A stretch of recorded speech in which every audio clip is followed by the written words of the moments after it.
how do we continue to foster collaboration between government and industry and academia and modernize our research and development and manufacturing capabilities so that we can continue to bring the kinds of innovation that we've seen with COVID-19.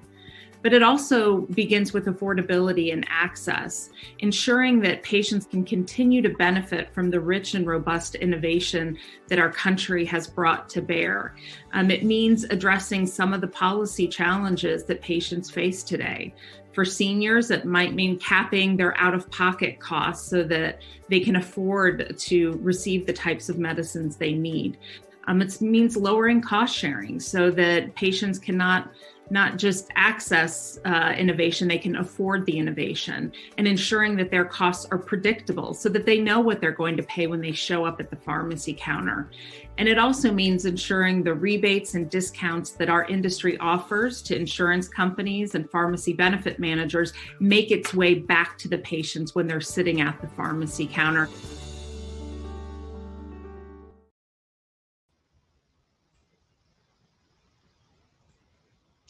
Hello, and welcome to the second session in the Alliance's 2021 Signature Series Summit on Health and the Economy. I'm Katie Mahoney, Vice President of Health Policy at the U.S. Chamber of Commerce and the moderator for today's discussion. Before we meet today's panelists and begin our discussion, I did want to let our audience members know that this event will be concluded 10 minutes early at 3:15 today due to unforeseen circumstances. You can join today's conversation on Twitter using the hashtag AHP Summit 21 and follow us via at All Health Policy. We want you to be active participants, so please get your questions ready. Here's how you do it. Please navigate yourselves to the chat box on your screen. You can use this feature to submit questions to panelists and to seek support for any audio or technical issues you may experience. Materials for this event are available below for download and recording and will be available here on Enventia at the conclusion of the webinar. Now I'm pleased to introduce our expert panelists. First, I'm joined by Joel White, President of the Council for Affordable Health Coverage. Before joining CAHC in 2008, Joel spent 12 years on Capitol Hill, including 6 years as staff on the House Ways and Means Committee, first as professional staff and then as staff director of the Health Subcommittee. During his time on the Hill, Joel helped enact 9 laws, including the 2002 Trade Act, the 2003 Medicare Modernization Act, the 2005 Deficit Reduction Act, and the 2006 Tax Reform and Healthcare Act. Next, I'm pleased to introduce Scott Kiefer, Vice President of Public Affairs at Blue Cross Blue Shield of Minnesota. In this role, Scott leads engagement with key stakeholders, including state and federal officials, thought leaders, and interest groups. Prior to joining Blue Cross in 2010, Scott worked on public policy and health for 15 years in Washington, D.C., including as Vice President for Policy at America's Health Insurance Plans. Scott also served as a congressional staffer for 10 years, including as the Legislative Director for Congressman Harold Ford Jr. Finally, I'm happy to welcome Isabelle Soto, Director of Labor Market Policy at American Action Forum. Prior to joining AAF, Isabelle worked with David Brooks at the Aspen Institute on his initiative, Weave, the Social Fabric Project. Isabelle's recent work has included research on gig economy workers, hazard pay, unemployment benefits, and labor provisions in the COVID-19 response package. Thank you all for being here with us today. I'm going to start off with an opening question. From your perspective to the COVID pandemic, what do you all consider to be, number one, the best example of progress, and number two, the biggest challenge in the benefit space? Joel, let's start with you. Yeah, thanks for the question, and thanks for having me. I think, first and foremost, you got to point to virtual care. And the fact that insurers and employers really authorized a lot of new flexibilities in benefit design, including telehealth. And I think one of the resistances that we've seen there has been fear of paying for duplicate services, both for in-person and telehealth care. And I think what we've seen during the pandemic with these flexibilities is perhaps a lot of new data that will show how we can do better payment policies going forward. Employers also offered added benefits, and we saw a lot of costs go down, 2% cost reduction across the board. But the downside is that, we've got a fragile delivery system. I think we saw that with access to hospital care and other in-person care. And there was a gap created in some access points. Secondly, I think the inequities in healthcare were kind of laid bare. And third, I think with virtual care, the downside to it is that when you lose the in-person care, you lose some of the opportunities to engage the patient in adherence strategies. And so those things all are negatives, but I think we can learn from all of them and hopefully get to a better benefits space going forward. Thanks, Joel. Appreciate that. Scott, can we turn it over to you to get your thoughts on those two issues? Absolutely. Thanks, Katie. And the risks of following Joel are that I would repeat a lot of the same. I think Kate Baker nicely called out virtual care at the beginning and technology. And we've certainly seen that. Just to provide some data points, we paid for 3 million claims in 2020 on the virtual care side. That's an increase from 63,000. So I went to law school because I wasn't good at math, but that's a pretty big increase. I do know that. So I would say virtual care, number one. I think also we've generally seen an acceleration of what was already happening in the employer community. And that was sort of a shift maybe in the 2000s, especially as we got to 2010. And I don't know if this is a post-ACA thing, but I think in the decade since the ACA, employers have had the sort of wherewithal to understand that a healthy, happier employee is going to be more productive now. Whereas I would say a generation ago, it was sort of driven by an ROI mindset, whereas chief financial officers said, hey, if I invest in Katie or Joel now, they might be working for my competitor in 2 years. So I think we've seen a real acceleration of that mindset. We, for example, as an organization before COVID, were doing social determinant of health surveys that we found very valuable for our employee base now. So just as, again, as some examples to make that real for the listeners. Great. Thank you so much. And Isabelle, we'd love to hear your thoughts as well. I think I'll second or third, virtual care, telehealth has been extremely important and highlighted the need to have greater access to services like that. So I think that's on the progress side. Coming from a labor policy perspective, it's been interesting to see how COVID has really highlighted and accentuated pre-existing problems that we saw, not just in the benefit space, but in the employer space generally. So what we saw during the pandemic was just greater attention paid to this very, very important part of the economy. So I'm thinking independent workers specifically. So we have this group of workers that not only need care, but are also crucial to the healthcare industry generally, that without access to benefits can really, really get into trouble. And so we have all these different emergency benefits come up. And I think the challenge side of this is how to transition from an emergency perspective into one moving forward that doesn't just loop all of these workers in or all of these patients into a pre-existing system that, while it works, does have deficiencies. So I think being able to understand the balance between innovation and what's tried and true is going to be really important moving forward.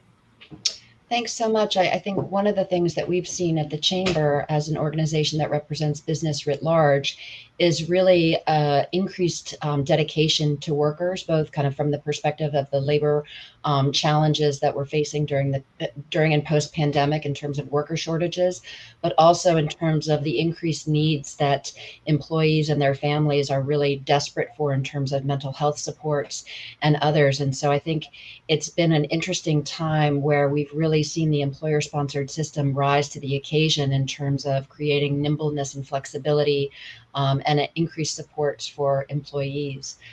Thanks so much for setting the stage, and let's dive into some follow-up questions. I'd like to remind our audience at this time they can submit their questions via the chat box. And in terms of follow-up questions, I'd love to hear you all, and maybe we'll start with Isabelle first, to share with us a little bit about some of the innovative models that were used to deliver benefits during COVID-19. Yeah, so again, from the labor perspective, my first thought goes to these independent workers that didn't necessarily have a lot of access to begin with. And I'm going to go in a direction that's a little bit, I think at first glance, potentially unrelated to healthcare, are these unemployment benefits.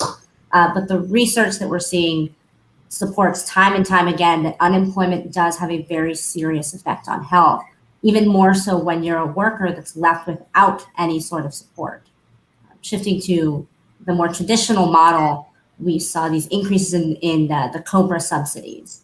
And from looking at that from an independent worker perspective is very encouraging. Now, while COBRA is not necessarily a new idea, it starts to bridge this gap and start to hint at the idea of some sort of benefit system that could exist in the future that is accessible to workers in between jobs and in between the employer-sponsored system that would be, I think, post-COVID, a way to move forward into this space and provide more benefits to workers.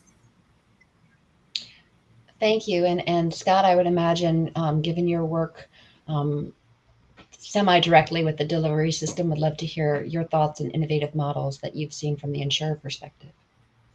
Yeah, I think, Katie, I think we've been through maybe 2 or 3 iterations of these. So for us, the first was the emergency phase and how we would respond. And we stepped up before there were mandates at the federal or state level with respect to providing waivers for cost sharing and treatment to ensure people could access the care that they needed and that price wasn't a barrier in any way.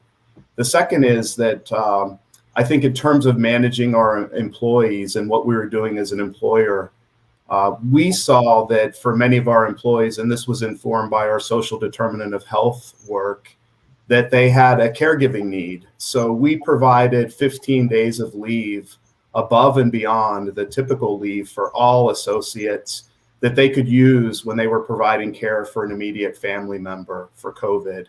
And I think that was really valuable for us.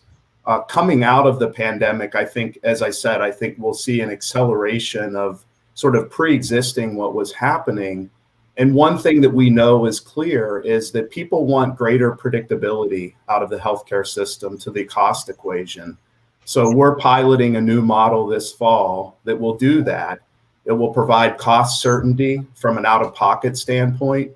And I think the light that's been shined on sort of the out-of-pocket burden and really to challenge the industry to deal with that and to deal with a very high cost that I know the Chamber cares very much about and some of those that we see. And think about Biogen's new drug that was just approved at $56,000 a year. How are we going to pay for that?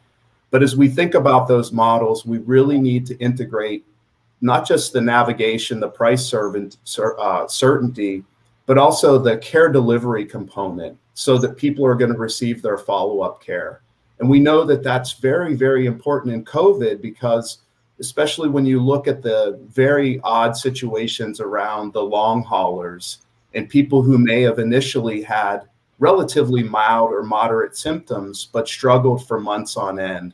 So how is the healthcare system going to deal with that and adjust and to adapt and make sure that we're proactively helping people on the front end? Thanks so much. And Joel, I know you've got a number of different healthcare entities in the CAHC tent. I would love to hear your perspective on some of the models that your members and that you have seen evolve during COVID. Yeah, I want to start out by reiterating a point that I think you made after the first question, and that is employees like their employer coverage and they find it convenient and helpful. And in fact, 85% of employers recognize the value of a voluntary benefit strategy as a total reward strategy. And they 75%, according to Towers Watson survey recently, said that it's a key strategy to attract and retain talent. And we're seeing those problems in the labor market right now in getting workers back into work and get back into seats. So it's a really critical, important strategy that a lot of employers are using to get the labor that they need. But I think on the innovative side, one of the things that we saw, and let's just go back to telehealth,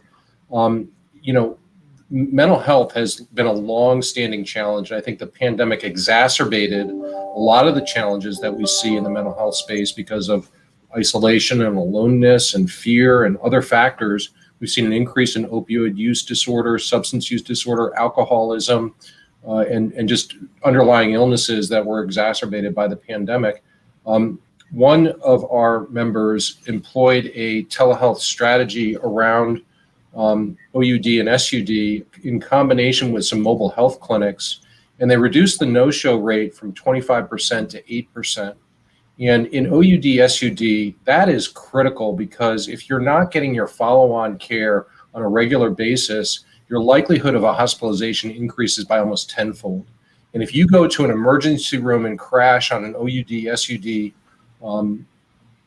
type episode, you're incurring thousands, maybe tens of thousands of dollars in costs, not to mention just the human toll of having to go through that. So that was one strategy that we saw that said, well, we can't go to the hospital, we can't go to the physician office because we're scared we might get infected.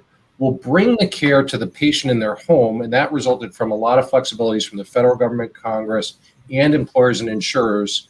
And the other strategy that was critical to that care component was using first dollar coverage in combination with a health savings account to allow people to pay for any related cost sharing or any kind of out-of-pocket costs associated with that telehealth event.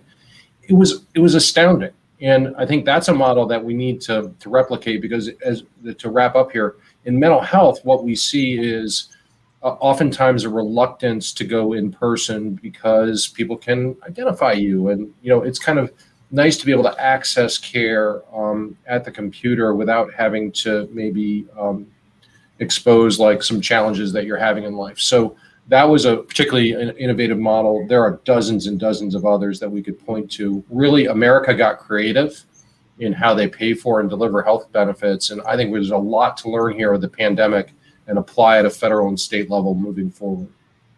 Thanks, Joel. I'm struck as you were remarking about the kind of comparison between remote work and how quickly businesses turned on a dime to facilitate virtual meetings such as this one and others to allow for business to continue through a global pandemic and a economic downturn, and the need for business to be nimble both in sort of its operations and in moving forward to continue to convene and continue to serve its customers. But also similarly, the health system really, I think, took leaps and bounds in terms of telehealth and the development there. And as you said, sort of the commonalities in terms of the reduced commute for workers, the reduced commute for patients, and the opportunities that presents. So I appreciate you pointing that out. The other thing that I'm struck by as you were talking about the value of the employer-sponsored system in terms of healthcare coverage is something that we've also been looking at the Chamber, which is who are the most valued and trusted voices during the pandemic in terms of encouraging vaccination. And I think that's another corollary to your discussion about the value of the employer-sponsored system and how much employees value that portion of their compensation when we look at the fact that businesses and employers are one of the most trusted voices when employees are thinking about the vaccine and opportunities to sort of get inoculated. So just wanted to pile onto your comments. I thought they were really helpful. Yeah, Katie, hey, let me just add to that. I think there's an ongoing conversation about issues related to payment, for example, and telehealth and virtual care and remote monitoring and how that fits into the puzzle. And what we've been discussing, especially with some rural providers, and Minnesota has the second highest number of critical access hospitals in the country. What we've been working on is how we might look at a primary care model that looks at services like behavioral health that have really normalized. So we've looked at this over various waves. And it's pretty clear that behavioral health is going to normalize into some, new threshold, right? But what we've been talking to providers about is how we could have a value-based arrangement, a total cost of care arrangement within those behavioral health services and primary care services to augment. And one thing that we're concerned about is there's a movement, especially at state legislatures and in Minnesota, to mandate payment rates. So You won't always hear me extol MedPAC, but MedPAC has said, we have to proceed very cautiously here and develop more evidence before we sort of mandate and come in and say this stays or that doesn't. Thank you. I'm interested to hear, kind of given your discussion, Isabelle, about employment policy and labor law, and what we've heard a lot about sort of the recent jobs report and challenges in terms of filling positions, as well as the high value that individuals have for these benefits. I'm interested to hear your thoughts on two elements. One is, how can we ensure that there's greater portability of coverage, which I certainly have opinions about, but I would like to give you all the opportunity to speak on. And secondly, do you all believe that we will see an increase in benefit offerings to part-time workers and non-employees that have not traditionally been offered healthcare? And also have thoughts on that too. But first, we'll start with Isabelle, please. Yeah, I think there's certainly room for growth and innovation when it comes to this in-between space for the non-traditional worker. That's not to say that employers can't opt to loop them into their existing systems, but especially for small businesses, that can be a very costly decision to make. Now, the portable benefits option, it keeps coming up, and it seems like an obvious fix to a problem, given that the independent workspace has grown significantly over the last several years. The big questions that come up are, who's the provider? How is this going to happen? Is it voluntary? Is it going to be done by government mandate? And then at the end of the day, what is the cost going to look like? And it gets increasingly complicated when we start to look at what that independent workforce looks like. It's not, we'll say, one type of person. It's not just one wage category. But it's also a sector of the economy that we do want to make sure we are not infringing upon. It's extremely dynamic. It's seen a lot of growth, and it offers flexibility, which is crucial, especially in today's labor market. And moving forward, if we have another shock, we'll say, to the system, independent workers are allowed to set their schedules. They're allowed to set their prices.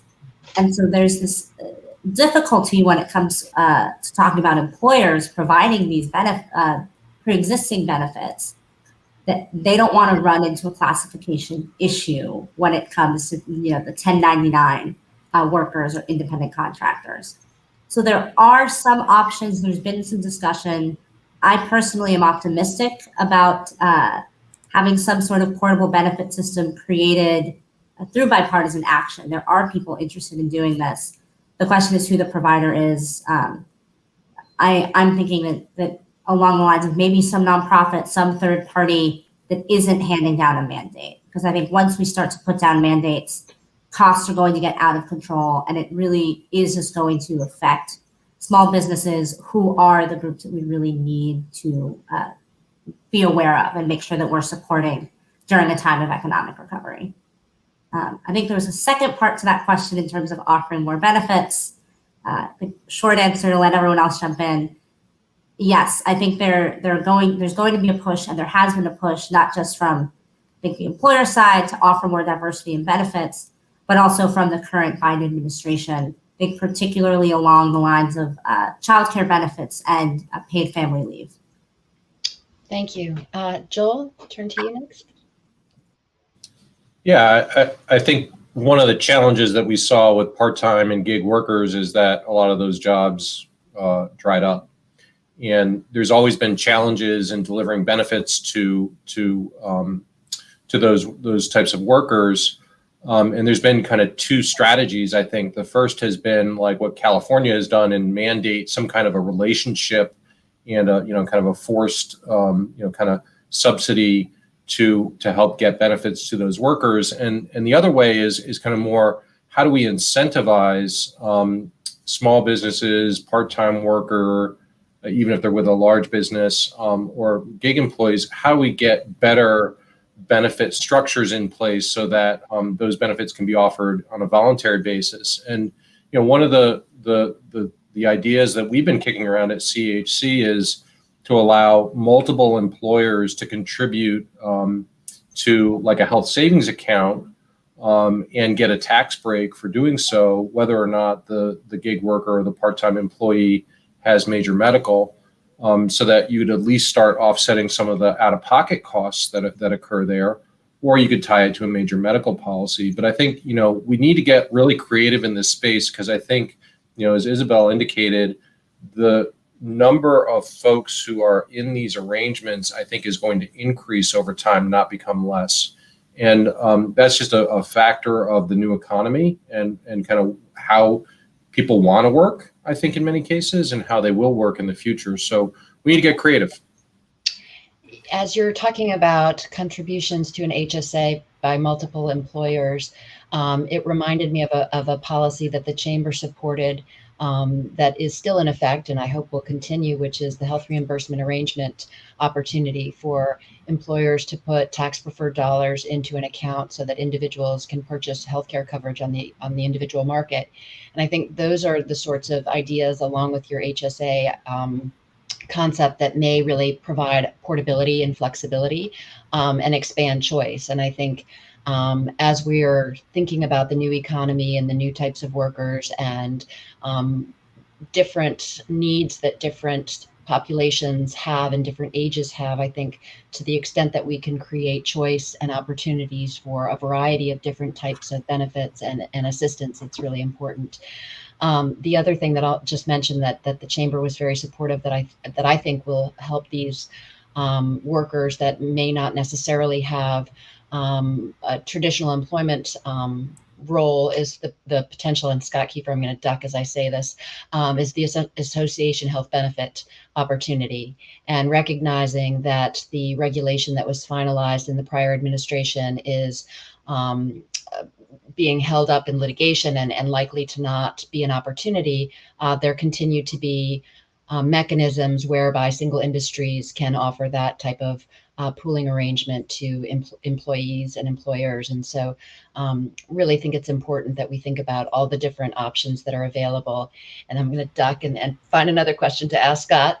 But I think it would be interesting to hear your perspective in terms of the Blue Cross Blue Shield plan of Minnesota. I know that you all generally tend to be very focused on small businesses, and so interested in hearing kind of what your plan is doing to support small businesses at this particular time and in general. Yeah, Katie, thanks for the question. And I think we need to go where the biggest challenge is. And obviously that's on the small group side. And in the 10 years that I've been in my role, the small group market has contracted by about a third in Minnesota. And there are a lot of reasons for that. But I want to just a little bit go back to the previous question and talk about some good news. And that is that the health policy dweebs out there know that one of the best reports that the CBO does is to look at what the uninsured is currently available for in terms of coverage. And predating the ARPA change, 2/3 of individuals were eligible for some type of coverage that were uninsured. So with the expansion in ARPA, we now have 3/4 or 75% of those that are uninsured are eligible for assistance. So we should start there. How do we get those folks in? I think in answering that question about portability. To Joel's point about the HRAs, and I think this is one opportunity maybe to marry some concepts from the ICRA to the growth in the gig economy, we should definitely look at the HSA as a vehicle for some type of universal healthcare benefit. So Democrats don't like the tax inequity portion of the HSA because obviously a tax benefit is inversely related to what one's tax obligation is. So people who are paying at the 35% rate pay a lot more and derive a lot more benefit than somebody at the 15% rate, right? So how could we equalize that? Well, Republicans like tax credits. So why don't we think about marrying something like the Savers Credit that I know Joel remembers from the 2001 Tax Act and provide a concept where we match funds that people put in an HSA. So then they have it for employers, or employers could match it, or multiple employers. So I think we really need to get creative in that small group space in particular, because Katie, you know full well that when we talk about employers above 500, we have very high offer rates of employer coverage. When we go from 500 down to 100, it starts to decline. And when we get under 100, it declines rapidly. And it's very cost prohibitive if you're a business owner with 25 employees. You're usually the CEO, the CFO, the chief human resource officer. So it's really, really hard sometimes to offer those benefits. We need to make that easier and enable it from a policy standpoint. Thanks. I'm mindful that the topic for today's session was focused on health and the economy. And so I'm wondering if we can stretch a little and go beyond potentially our comfort levels and think about what other policies or flexibilities may be expanded during both kind of this workforce shortage and this surge to kind of get back to economic recovery in terms of sick leave policies, expanding benefits to include non-family members, mindful that I certainly know many of my colleagues that are getting married later and are, have roommates at this particular time, and just wondering about sort of what, if anything, you've thought about in terms of that. And I suspect Isabelle may be ahead of us in that regard, so maybe we'll start with her. Yeah, happy to jump in on this. I think the next big conversation when it comes to benefits is paid family leave. It's been gaining momentum, I think, even at the end of the Trump administration, and certainly now that the Biden administration is pushing for some sort of paid leave program in the U.S. There's a lot of, I think, interesting interaction with a paid leave system and the labor market. If we look to our counterparts over in Europe who have a far more robust system of leave, you would expect and hope that it would have really positive effects on labor force participation, particularly among women and among mothers. The interesting thing is it doesn't seem to have a very significant effect on labor force participation. So I'd say if the goal is to drastically increase, say, women's role in the labor force or workers' ability to come in and out of the labor force, paid leave is not really a slam dunk. Now, there are other things that can be done as well, potentially if we add childcare in the mix, which is another benefit that the Biden administration is trying to take on. This could have a positive effect. I will say, I think I'm particularly cautious about pushing forward some sort of universal system or some kind of mandate, given that the effect from these benefits, these policies on the labor market is really murky at best. These all are good things, of course. We want to be supporting families. We want to be supporting, working mothers, but we need to define what our actual goal is. And in terms of more, we'll say, creative benefits, I've seen and talked to employers that are providing incentives for workers to actually use their existing benefits. So I think that's the other side of the conversation, is not just let's offer more, but ensure that the things that are being offered are actually being utilized. So so I think I'll leave it there, just that we need to be tackling both ends, not just offering more, but be able to be sure that these great offerings and things like preventative care are actually being utilized, and those do have a positive effect on workers. I'm struck too that kind of in the current climate with burnout being so much of a focus for human resource officers and employers in general, that there are lots of sort of soft benefits that employers are suggesting or encouraging employees to take. So, for example, blocking off a lunch hour, for example. I know many employers are talking about that with staff and making sure that they kind of block off some time on the calendar as we're all sitting here and having every 30 minutes having a new Zoom, making sure that on Friday afternoons that there's a little bit more flexibility. And so I'm struck by your comments, Isabelle, about the importance of not necessarily mandating these requirements, but having the flexibility to adapt them to the workforce that is affected by these policies and the environment that we're facing. Joel, I'll see if you have thoughts on this. Yeah, sure do. I think COVID changed everything. There was always this debate going on about whether folks would be comfortable moving to a virtual work environment or hybrid work environment. I think we've answered the question definitively, yes. Most people are comfortable with hybrid. Many people are comfortable with full-time at home. I think most employers are also comfortable with both concepts to the extent that they're in the office-based environment. And so I think we'll see increases in benefits related to home-based work, including flexible schedules, increased sick leave, increased vacation time, longer-term paid sabbaticals, perhaps paid equipment like improved internet access and paid Wi-Fi. Who heard of that as an employee benefit? But it's coming online, and I think the other thing that I would say is that just at the benefit level, I think there's this misconception that many employers want to just shed benefits. What they want to shed is cost related to those benefits, right? But they're actually increasing benefit offerings. So identity theft insurance, critical illness insurance, legal insurance, pet insurance, hospital indemnity insurance. We've already talked about telehealth and perhaps standalone insurance. I mean, employers are kind of out there because they see challenges in the labor market attracting and retaining talent long term, and they are getting creative about what they're offering to attract next generation workers. Yeah. And Scott, be interested in hearing your thoughts in terms of what variation you're seeing in the small business segment. Are there these same sorts of explorations of these more creative benefit offerings, whether it's a stipend to upgrade your home office or get a chair that's a little bit more comfortable, or other things? Absolutely. And I appreciate the call out about internet and broadband. And here in Minnesota, we've been saying that broadband is the newest social determinant of health. And we found it so important. And I think the conventional wisdom is that this is a rural versus urban problem.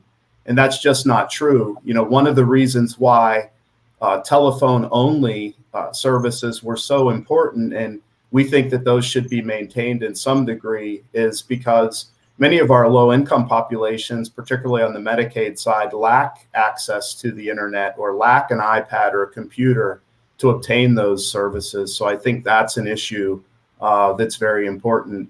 More broadly, I think it is true that employers are looking at what are the sources of differentiation. And again, the New York Times has written quite a bit about that, new incentives. So some of the things that we're seeing that I think are compelling on the economic side, and we're doing some of these at Blue Cross, which is scrubbing our HR requirements for what positions truly require a 4-year degree, and which positions can we supplement a 4-year degree with training for somebody who has very, very valuable skills in the workforce. And I think employers are looking at that. Another issue that we're looking at that I mentioned that's really important is the social determinants of health and how we can supplement people who in times of needs, when they're in an economic crisis that could be related to a healthcare crisis and a caregiving situation. So as I said, we did a survey of our employees in 2019 and found that 51% of them had experienced a need at some point in the previous year related to a social determinant of health. So one of the things that we're looking at as a part of the human-centered design approach, where we interviewed and engaged employees in our employee resource groups, is we're looking at how we might supplement people with home delivery meal kits when they are in times of need. So, we never thought we would be in the food business when I joined the organization 10 years ago, but now we're in the food business. Thanks so much.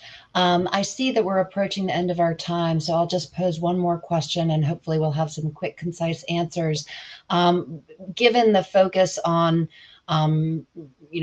employees and supporting them during this COVID crisis and supporting them in terms of mental health and wellness, I think we've all seen and had the battle scars in terms of trying to find opportunities to incent and encourage wellness in a way that benefits employees, benefits employers, and sees greater health. Would love to hear any thoughts that you all may have in sort of a 30-second roundup speed answer session on that. Isabelle? Yeah, I think COVID again was able to highlight the need for mental health support, and especially as we're coming out of a lockdown situation where people have experienced the loss of family members, have been cooped up for months and months at a time, it's becoming so important for employers to be able to support their workers during this time. So I do think that workers or employers are going to need to get creative. And I think the key word moving forward here is going to be flexibility. And I'll leave it at that and I guess hand it off to Joel. Yeah, I would have to say that employers are taking a holistic view of their employees. I think that Towers Watson survey that I mentioned, 2/3 of employers are taking a look at overall social determinants of health as part of a comprehensive look at employee wellness and well-being.